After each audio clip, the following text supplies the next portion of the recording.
जय जगन्नाथ। वर्षर शेष मासरे यही पांचटी राशिंक फिटिब भाग्य जहाँ को छुईले पालटिब सुना। बंधुगण वीडियो को शेष पर्यंत देखु।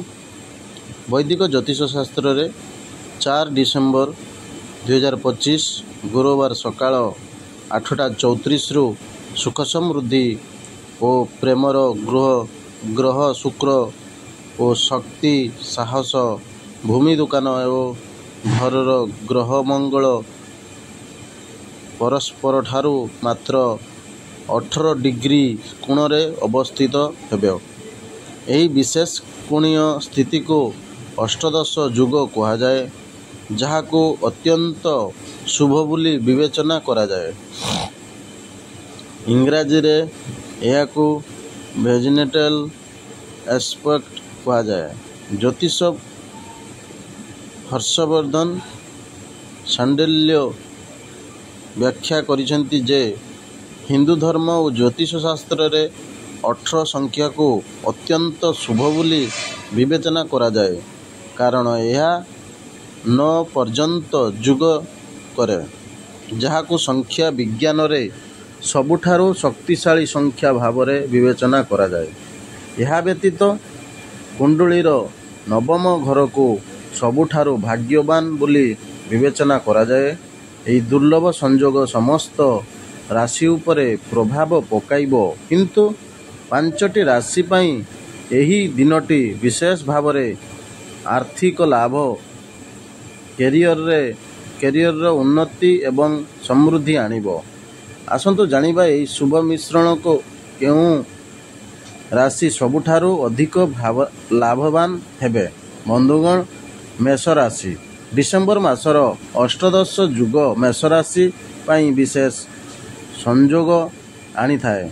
कार्यक्षेत्र रे नूतन दायित्व और सुयोग आसीपारे। आपणक कठिन परिश्रम आर्थिक दृष्टि विशेष फलप्रद हेबो। निवेश और व्यवसाय रे लाभर संभावना वृद्धि पाउछि। बंधुगण परिवार मध्य शांति और खुशी बजाय रहिबो एवं आपण बंधु मानक ठारू समर्थन पाइबे। आपणक स्वास्थ्यर विशेष जत्न नियंतु। हालुका जुग एवं ध्यान आपणक मानसिक शक्ति को उन्नत करिबो। बंधुगण सिंह राशि पई एही समय भाग्यशाली और सफलतारे परिपूर्ण हेबो। आपणक चाकरी किंबा व्यवसाय रे उन्नतिर स्पष्ट संकेत रही। आर्थिक लाभ पाई नुआ रास्ता खुलिबो। बंधुगण पुराना ऋण किंबा समस्यार समाधान होई पारे। स्वास्थ्य स्वाभाविक रहिबो एवं आपणक आत्मविश्वास वृद्धि पाइबो। शिक्षा एवं दक्षता विकास रे समय विनियोग करंतु, यह भविष्यत रे लाभदायक हेबो। कन्या राशि पई अष्टदश युग धन एवं कैरियर सुयोग आनिबो। नुआ प्रकल्प रे सफलतार संभावना अछि। आपणक चाकरी किंबा व्यवसाय रे सम्मान वृद्धि पाइबो। बंधुगण निवेश किंबा नुआ प्रकल्प भल आय करिवार संभावना अछि। पारिवारिक वातावरण सुखद रहिबो और मानसिक शांति बजाय रहिबो। आपणक संपत्ति एवं कागजपत्रर जत्न नेबा भविष्यत रे विवाद को एड़ाइबारे साहाय्य करिबो। बंधुगण धनुराशि पई एही मिश्रण आर्थिक अभिवृद्धि एवं कैरियर सफलता को सूचित करे।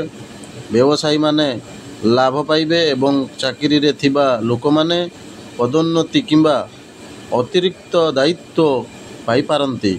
बंधुगण आर्थिक स्थिति सुदृढ़ हेबो एवं दीर्घकालीन सुरक्षा अनुभव हेबो।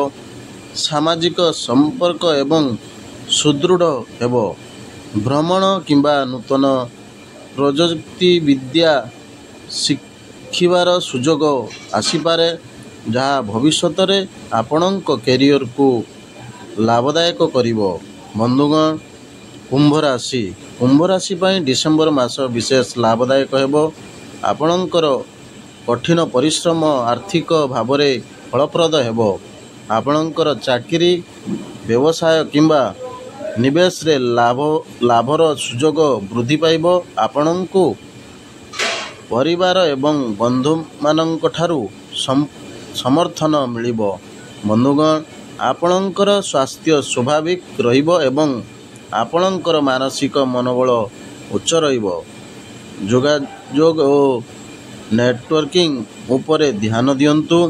ନୂଆ ସମ୍ପର୍କ ଗଢ଼ି ଉଠିବ। ବନ୍ଧୁଗଣ, ଯଦି ଭିଡ଼ିଓଟି ଭଲ ଲାଗିଥାଏ ତାହେଲେ ଚ୍ୟାନେଲକୁ ସବସ୍କ୍ରାଇବ୍ କରିବାକୁ ଜମାରୁ ଭୁଲିବେନି। ଭିଡ଼ିଓଟିକୁ ଲାଇକ୍ କରନ୍ତୁ, କମେଣ୍ଟ କରନ୍ତୁ, ସେୟାର କରନ୍ତୁ। ଜୟ ଜଗନ୍ନାଥ, ଜୟ ମା ଲକ୍ଷ୍ମୀ। ଧନ୍ୟବାଦ।